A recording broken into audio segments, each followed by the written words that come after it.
Alors bonjour, alors ce qu'on va voir ensemble, c'est décrire les besoins de l'apprenant. C'est une capsule qui va durer environ 30 minutes et je suis le capitaine Racine qui va vous accompagner pendant ce moment où nous allons faire une réflexion sur les besoins d'une personne en situation d'apprentissage. Dans un premier temps, prenez quelques minutes pour réfléchir. Lorsque vous étiez cadet, quelles étaient vos attentes, vos besoins que vous aviez lorsque vous vous présentez en classe, en salle de classe pour recevoir un cours. Est-ce que vous vouliez que l'instructeur soit intéressant? Est-ce que vous vouliez manipuler des objets? Est-ce que vous vouliez participer à des activités d'aventure? Qu'est-ce que vous aviez de besoin pour bien comprendre? Quels étaient les éléments que vous compreniez bien et quels étaient ceux qui portaient un petit peu plus, qui étaient plus complexes pour vous. C'est important qu'on fasse une petite réflexion à l'intérieur de l'apprentissage qu'on va faire ensemble parce que vous allez voir, on va revenir souvent aux bases de qui nous étions lorsque nous étions au tout début de notre apprentissage dans le programme des cadets.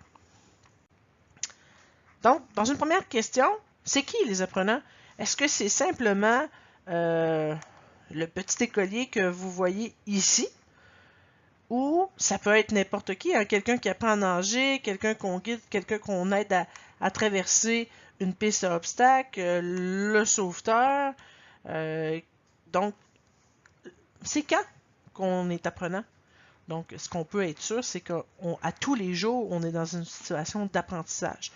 Que ce soit des connaissances de base qu'on cherche à obtenir pour une nouvelle qualification ou des compétences de niveau plus élevé, on apprend à chaque jour. C'est une certitude qu'on peut avoir dès maintenant. L'objectif du cours, c'est qu'à la fin de la présente capsule, les cadets, dont vous allez être capable de décrire comment les périodes de développement et les styles d'apprentissage peuvent déterminer les besoins de l'apprenant. Sans rentrer dans les détails, parce que si je me fie à ce que le programme devrait offrir, on est vraiment dans des connaissances très théoriques. Je vous dirais même qu'il y a beaucoup de choses que plusieurs enseignants ont appris seulement à l'université. J'entrerai pas dans les détails. Moi, ce que je veux, c'est que vous soyez en mesure d'avoir une réflexion sur, lorsque vous préparez vos leçons, je veux que vous ayez la réflexion, quels sont les besoins des personnes qui vont être devant vous? Parce qu'on doit toujours se poser, c'est la première question qu'on doit se poser, à qui je m'adresse? Pourquoi je fais le cours que je vais donner? C'est quoi l'objectif du cours que je vais donner? Donc, ce que vous voyez présentement, c'est une courte bande dessinée. On va la lire ensemble, puis on va essayer à la toute fin du cours d'y revenir. Puis déjà là, vous allez comprendre assez rapidement qu'il y a un problème au niveau de la compréhension de l'enfant dans la situation. Donc, si on commence ici, donc, c'est un enfant qui arrive devant un groupe et qui mentionne « Est-ce que je peux jouer avec vous? » Les enfants répondent « Non, tu ne sais pas compter. » Bien sûr que je peux compter, je l'ai appris à l'école de jour. J'ai appris les chiffres, les lettres et gauche et droite. Donc l'enfant continue à exposer toutes ses connaissances. Je sais dire l'heure et les couleurs et 2 fois 2 font. OK, couvre tes yeux. La gang d'amis qui sont ici mentionne compte jusqu'à 10 et viens nous chercher. L'enfant se retourne, cache ses yeux et voici ce qu'il dit. A, B, C, D, E, F, G, H, I. On lui a dit compte jusqu'à 10. Il est en train de réciter l'alphabet. Donc, présentement, vous êtes en train de vous demander, mais je comprends pas trop le lien, c'est quoi le rapport? C'est pourtant simple de compter jusqu'à 10. Et vous allez faire des liens avec les prochaines diapositives. Donc, ce qu'il faut retenir, c'est que l'apprentissage, c'est un processus qui est très complexe. Et il existe un tas de théories qui expliquent le processus d'apprentissage. Le programme des cadets ont développé certaines théories. En fait, sans les développer, se sont appuyés sur plusieurs auteurs qui nous ont donné des très intéressantes. On va en regarder quelques-unes ensemble. Dans un premier temps, ce que je vous demande, lorsque vous créer une leçon, lorsque vous préparez votre leçon, il faut dans un premier temps déterminer ce qui est pertinent. C'est la première étape qui va permettre d'assurer un apprentissage qui va être intéressant. C'est quoi l'important dans la matière? Est-ce que je dois tout passer? Puis je vous l'ai dit d'entrée de jeu dans ma leçon, que j'allais pas tout voir l'ensemble du cours qui devrait être vu parce que c'est beaucoup trop long, parce que je vais vous perdre, parce que je ne crois pas que votre phase de développement permette les notions théoriques que le programme a décidé de vous offrir. Par contre, j'ai pris les éléments qui étaient pertinents et c'est ce que je suis en train de vous présenter présentement. Il faut également comprendre les catégories d'apprentissage qui correspondent avec l'âge. Est-ce que je m'adresse à des jeunes de 12 ans ou au contraire, je m'adresse à des jeunes de 16-18 ans? Il y a une très grande différence. Présentement, je suis en train de m'enregistrer et de faire une capsule vidéo. Est-ce que je pourrais faire la même chose avec des cadets de niveau 1, des cadets débutants de 12 ans? Poser la question s'ils répondent. C'est impossible, malheureusement, de faire ça avec des niveaux 1. Je pourrais entrecouper des activités pratiques par une capsule vidéo, leur faire écouter un film. Mais au niveau de la réflexion, au niveau de l'apprentissage, je ne crois pas qu'une seule vidéo pourrait leur permettre une bonne rétention d'informations. Donc, ce que je disais, c'est qu'il faut s'assurer que nos activités correspondent à l'âge. Et si on le fait, ben, ça va donner un bon aperçu de la façon dont le cerveau fonctionne. Parce que oui, le cerveau ne fonctionne pas de la même façon si j'ai 12 ans et si j'en ai 18. Donc, l'assimilation, donc le fait de retenir de l'information, d'apprendre de nouvelles choses, ne fonctionne pas de la même manière si j'ai 12 ans versus quelqu'un qui a 18 ans. Donc, ce que je disais, la première chose, c'était de trouver les éléments pertinents. Et ça, je vous le recommande fortement lorsque vous lisez le guide pédagogique. Je vous recommande une lecture pleine et entière et ensuite de retirer avec un crayon, un surligneur, de retirer les éléments importants. Regardez ce qui est réel, qu'est-ce qui nous touche réellement dans le programme des cadets et essayez d'emmener ça tout le temps le plus près du cadet possible. Donc, on va déterminer les raisons pour lesquelles il faut connaître la matière, le fameux pourquoi. Lorsque j'étais commandant, je le mentionnais souvent à mes sous-officiers et même à mon personnel adulte, le pourquoi qu'on fait les choses. Le pourquoi qu'on fait les choses, si on le mentionne à nos officiers subordonnés, mais à nos cadets plus jeunes également, vous allez avoir un degré d'engagement beaucoup plus gros. Donc, la deuxième phrase que vous voyez ici, dès que ceci est déterminé, donc lorsqu'on sait pourquoi on fait la chose, pourquoi c'est pertinent, ben c'est là que la personne en apprentissage, donc l'apprenant, va décider de s'engager ou non à emmagasiner de l'information dans sa mémoire. Le mot engagement il est très important. Si vous avez un mot à retenir, là, il faut favoriser l'engagement lorsque vous enseignez. Le fait que quelqu'un s'engage dans son apprentissage, vous allez en retirer, vous qui enseignez, vous allez en retirer de bien meilleurs résultats parce que les gens vont avoir appris et vous allez être en mesure de confirmer les apprentissages. Donc, les gens vont répondre adéquatement aux réponses aux questions que vous leur posez et ils vont être capables également, si c'est un cours plus pratique, d'exécuter. Pensons par exemple à une démonstration d'exercice militaire. Si vous leur expliquez pourquoi l'importance de pratiquer l'exercice militaire, de faire des comptes et d'arriver à un mouvement identique dans un même temps, il y a plus de possibilités que vos jeunes en situation d'apprentissage qui pratiquent le mouvement vont s'engager dans la performance, vont vouloir être performants, vont vouloir réussir le mouvement et vont s'engager dans la pratique, par exemple, une pratique de parade. Donc, pensez toujours à l'importance du mot pourquoi. Donc, un mot important, je l'écris ici, pourquoi on apprend. S'il n'y a pas de pourquoi, ben ça vaut pas la peine. Même moi, à 35 ans, si on ne me dit pas le pourquoi je fais quelque chose, je ne serai pas engagé dans le processus dans lequel on m'invite. En d'autres mots, enseigner en fonction du niveau des cadets, c'est vraiment important. Donc, vous allez devoir vous adapter. C'est pas au cadet de s'adapter à l'instructeur, c'est à l'instructeur de s'adapter au niveau des cadets. Le niveau de difficulté détermine si les cadets ont envie ou non de prendre part à la leçon. Donc, si vous stimulez la motivation de vos cadets, ils vont s'engager, ils vont vouloir apprendre.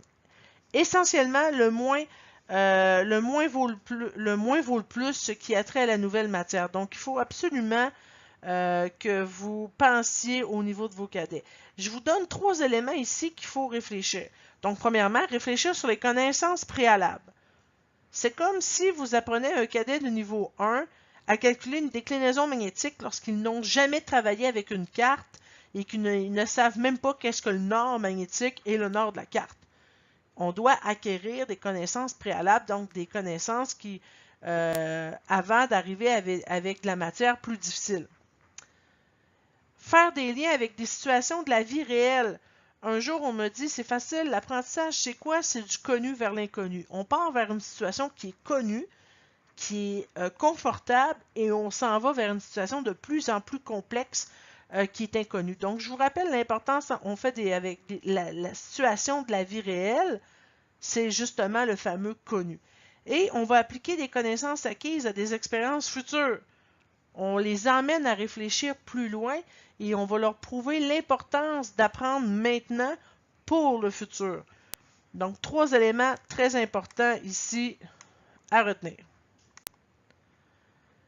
Petit truc facile à retenir, c'est très intéressant de le savoir, c'est que les apprenants vont retenir 10% de ce qu'ils lisent, 26% de ce qu'ils entendent, 30% de ce qu'ils voient, 50% de ce qu'ils voient et qu'ils entendent, 70% de ce qu'ils disent et 90% de ce qu'ils disent et font. Donc, hein, le mot, ici, vous avez le fond, ben, ça relève à la pratique, donc à l'exécution, à la démonstration. Donc, si je fais une démonstration, ils le voient. En plus, ils vont le pratiquer par la suite, ils vont le faire. Donc, oui, il y a plus de chances qu'on rentre dans un apprentissage au niveau de la pratique. Pour ce cours-ci, on est dans des notions très théoriques. Donc, vous l'entendez, je vous demande de réfléchir, vous le voyez. Donc, on est probablement ici, mais à quel moment vous allez pouvoir le mettre en pratique? Bien, c'est à votre prochaine leçon que vous allez donner. Vous allez réfléchir à ces éléments-là. Et si vous ne le faites pas, l'évaluateur va vous le rappeler de le faire sur l'importance, parce qu'à partir de maintenant, vos évaluations vont être aussi fondées là-dessus, à savoir, avez-vous pris en considération le niveau de vos cadets?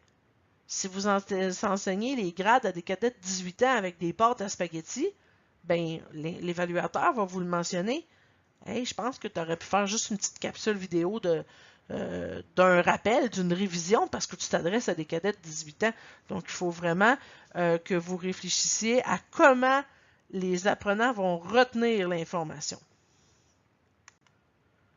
Ici, je vous ai mis c'est un petit graphique là, sur les mémoires, de comment la personne apprend. Donc, vous avez la mémoire épisodique, puis on donne comme exemple un endroit. Hein? Donc, la mémoire, le cerveau fonctionne très bien si on n'a pas de démence ou autre problème, mais sinon, le cerveau humain fonctionne bien et on a plusieurs types de mémoire. Vous avez, bon, la mémoire épisodique, donc par exemple, on donne en référence à un endroit. Quand je suis à tel endroit, par exemple, quand je suis au manège, ça fonctionne comme ça. Quand je suis en forêt, la routine du bivouac fonctionne comme ça. Vous avez la mémoire procédurale, hein, ça fait référence à tout ce qui est sensoriel, physique et kinesthésique également.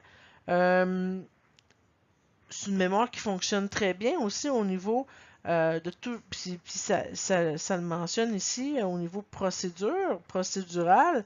Puis moi, je vous invite à fonctionner avec des procédures très claires avec vos cadets parce que ça devient pratiquement de l'acquis. Plus on va mettre en pratique une procédure, plus vos cadets vont devenir habiles. Vous avez la mémoire automatique, hein, c'est des réponses involontaires à des stimuli ou à des situations.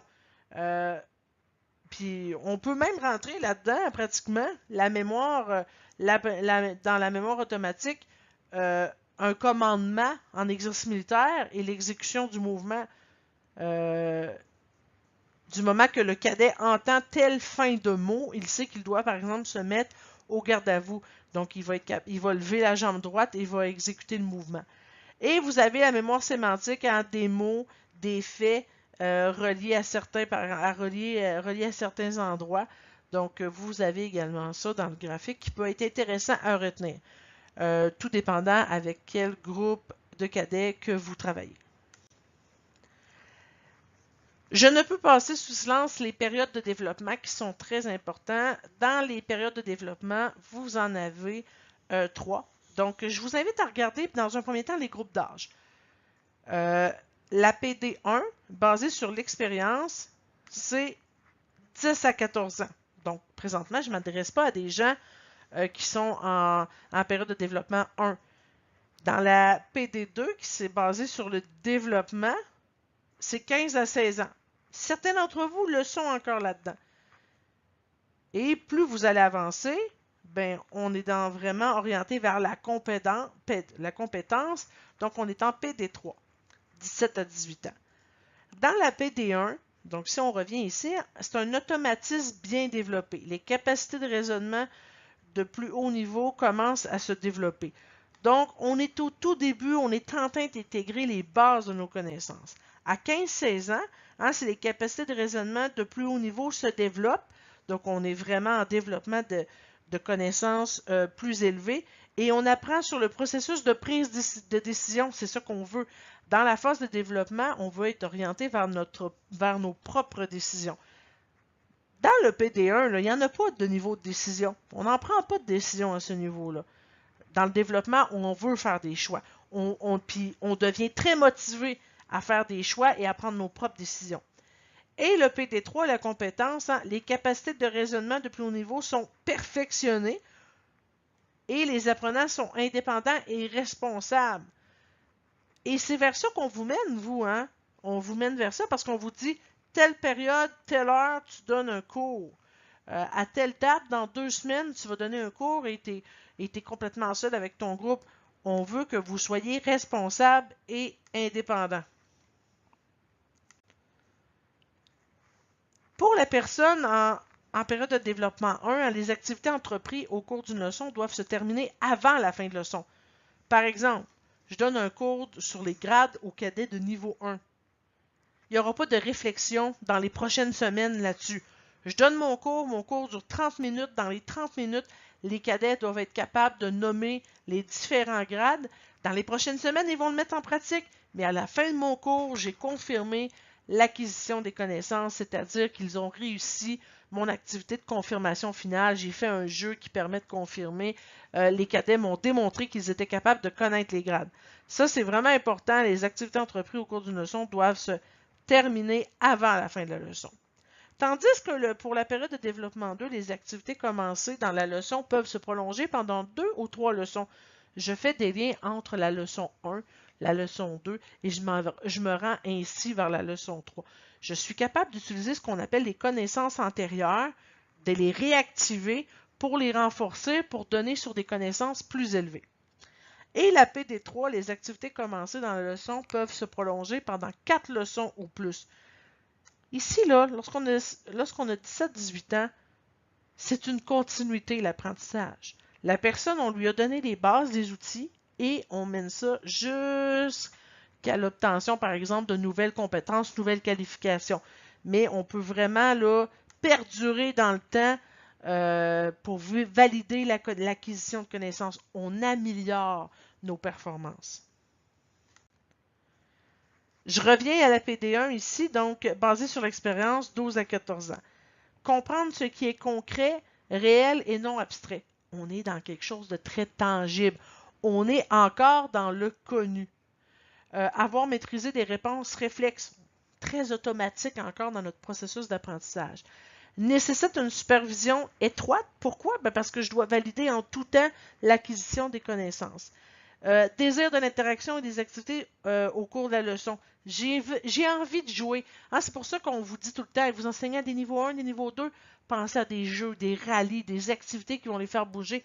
C'est ça qu'ils veulent. Ils ne veulent pas simplement écouter une vidéo parce que pour eux, ils veulent se mettre en action. Ils ne veulent pas avoir l'impression d'apprendre, mais pourtant, ils sont en train d'apprendre quelque chose. Et bien sûr, ce qu'il ne faut pas oublier, la personne qui est en période de développement 1, elle est centrée sur elle-même. Elle n'a pas le regard sur les autres. La personne dans le fond, la personne en période de développement 2, basée sur le développement 15-16 ans, ben, est en période de transition. Hein? Elle est vers le concret, vers l'abstrait. Donc, elle est encore dans le concret, mais elle se dirige tranquillement vers l'abstrait. Commence à se servir de capacités de raisonnement de plus haut niveau, puis est très confortable avec le concret. Là, ce qu'elle désire, c'est d'avoir des processus de réflexion plus élevés. Veut mettre en pratique et explorer de nouvelles habiletés et raisonnements, commence à comprendre les relations de cause à effet, fait des liens avec les connaissances qu'elle a acquises avant et va se préoccuper de l'équité, hein, l'échelle de valeur, les valeurs rentrent en compte. C'est pour ça des fois que vous avez l'impression, quand vous travaillez avec des cadets un petit peu plus âgés, vous avez l'impression de vous obstiner. Mais c'est pas ça, c'est que vous avez vos valeurs avec celles de vos cadets qui se confrontent. Donc, il y a une grande recherche. Le cadet recherche l'équité, hein, puis ils sont très observateurs à ces âges-là. Se pose vraiment beaucoup de questions, puis les questions du genre, est-ce que je fais partie du groupe? De quelle façon ça m'affecte? Pourquoi je suis pas bien là-dedans? À 15-16 ans, là, on est des adolescents, donc on est dans une grande période de questionnement. Voici la pyramide de l'apprentissage qui est très intéressante, puis que je vous conseille de garder en tête. Et vous allez voir, hein, puis ça nous rappelle déjà ce qu'on mentionnait en début. Donc, apprentissage par une action, hein, participer à une activité, simulant une activité, enseigner une activité. On est encore dans l'action. Plus qu'on s'en va dans le bleu, ici, on est en apprentissage visuel. Regardez une démonstration, regardez des films, ce que vous faites présentement, regardez des photos. Apprentissage verbal, on attend des mots, on lit. Et, mais de quoi qu'on va... La question qu'il faut se poser tout le temps lorsqu'on est en train de réfléchir à comment je vais montrer mon cours, quel style d'apprentissage que je vais utiliser, je veux vraiment que mes cadets se souviennent de quelque chose. Donc, je dois utiliser la meilleure méthode pour passer mon message. Donc, si je m'adresse à des cadets débutants, je suis en haut de la pyramide. Plus ça va aller, plus que je suis dans le... plus que je vais être dans le perfectionnement. On va y aller avec des lectures, avec des discours, avec des films. Hein? Vous êtes rendu là. Lorsque je suis des cours à l'université ou lorsque j'ai suivi certains cours à l'école des officiers, ben, puisqu'on recherche mon perfectionnement, ben oui, j'ai eu beaucoup de lectures. Parce que bien sûr, j'ai dépassé les périodes de développement et numérique qu'on a vu aujourd'hui. Donc, on est vraiment dans du perfectionnement de très technique, beaucoup plus théorique. Donc, c'est sûr que participer à une simulation ou d'activité, je ne vous cacherai pas qu'on en fait encore, même aux enseignements des adultes. Par contre, on est beaucoup plus dans le bas de la pyramide ici. Ça, je l'aime beaucoup, ce schéma-là. Puis je pense que c'est un beau schéma que vous devez garder en tête. Et vous allez toujours pouvoir regarder cette vidéo-là. Je vais vous le partager, vous allez pouvoir la voir. Ce schéma-là suggère beaucoup de choses. Et ça ne vient pas du programme des cadets. C'est quelque chose que j'ai utilisé à l'université, mais je crois qu'il est beaucoup plus simple de tout ce qu'on peut vous montrer. La personne est au centre de toutes nos décisions lorsqu'on planifie un cours, lorsqu'on réfléchit à comment vous allez passer la matière. On doit réfléchir à plusieurs choses. Vous voyez dans le milieu, vous avez l'être humain qui est là. On a son cœur qui fait partie, parce qu'on pense aussi à ses émotions, par exemple. Donc, voici tous les éléments qu'on doit réfléchir. Donc, les attitudes, les besoins de la personne, ses expériences, parce que je ne suis pas en train de parler à des meubles, je suis en train de parler à des êtres humains qui, eux aussi, ont des expériences qui vont venir influencer le cours de la période d'enseignement. Le niveau de compétence, ça on en a parlé précédemment, les valeurs de la personne, l'estime de soi, la motivation, les styles d'apprentissage qu'on va utiliser, et les styles d'apprentissage que la personne a là. Ses aptitudes, c'est quoi ses forces, c'est quoi ses faiblesses, les motivations, les limitations de la personne, la culture, le genre de la personne, le niveau de scolarité, la condition mentale, la condition physique, les différentes capacités de la personne, c'est quoi ses acquis, c'est quoi son champ d'intérêt aux personnes à qui je m'adresse. Il faut réfléchir ça. C'est pour ça qu'on vous dit souvent, apprenez donc à connaître vos cadets. Si vous les apprenez, vous allez devenir des bien meilleurs instructeurs parce que vous allez savoir qu'est-ce qu'ils aiment. Si vous savez que vous avez 4 personnes en déficit d'attention dans votre groupe, puis que vous avez un groupe de 6 cadets, puis que les 4, il y en a 4 qui sont impossibles à se concentrer, mais vous n'allez pas aller vers des présentations très magistrales. Vous allez vouloir faire des simulations, des activités participatives pour que les gens puissent s'engager dans l'apprentissage. On va donner compte de leur âge, de leur langage, de leur croyance, de l'appréhension. Qu'est-ce que l'appréhension, c'est ils ont-tu des peurs? Ça leur tente-tu d'être là? Ils ont-tu peur d'être présents? Est-ce que, par exemple, la topographie, moi je me rappelle quand j'étais cadette, la topographie me faisait peur au début. J'avais l'impression que c'était tellement trop compliqué pour moi. Je n'avais pas eu des belles expériences lorsque j'étais cadet niveau 1 et 2. Et là, rendu niveau 3 et 4, c'était très poussé. Donc, j'avais certaines appréhensions. J'avais de grandes craintes face à calculer la déclinaison magnétique, par exemple. Mais une fois que je l'ai compris, attention, là, ça allait très bien. Et je me suis rendu compte, quoi de mieux que de l'expliquer à quelqu'un d'autre pour m'assurer que je l'ai bien compris. Ça, c'est une belle manière aussi. Hein. Des fois, vous dites, ah, je ne peux pas donner le cours, je ne l'ai pas suivi. Non, non. Fais tes recherches. Apprends. Tu vas apprendre. Tu vas devenir bien meilleur si tu es capable de l'expliquer à quelqu'un d'autre. Alors, ce que vous devez retenir, puis là, c'est la conclusion de la capsule vidéo, hein, parce que ça durait 30 minutes, on est à 26 minutes 45. Ce que vous devez retenir, ce que vous devrez retenir pour le futur, c'est que lorsque vous planifiez un cours, lorsque vous réfléchissez à quelque chose qui s'en vient, observez vos cadets, connaissez-les, et rappelez-vous le schéma qu'il faut s'adapter à nos jeunes. À qui vous vous adressez? Ils ont quel âge? Est-ce que c'est des débutants ou c'est des cadets avec une grande expérience? Quel langage que je dois leur parler? Est-ce que je dois être dans une activité très pratique ou je peux me permettre d'être dans la théorie et à la toute fin des laisser partir avec une réflexion qui va perdurer dans le temps? Donc, c'est beaucoup d'éléments à réfléchir, mais vous allez vraiment être de meilleurs instructeurs si vous prenez quelques minutes au tout début de votre planification pour vous arrêter et vous demander quel message que je veux passer, c'est quoi le plus pertinent, c'est quoi le plus important, quel est l'objectif, pourquoi je vais leur donner ce cours-là.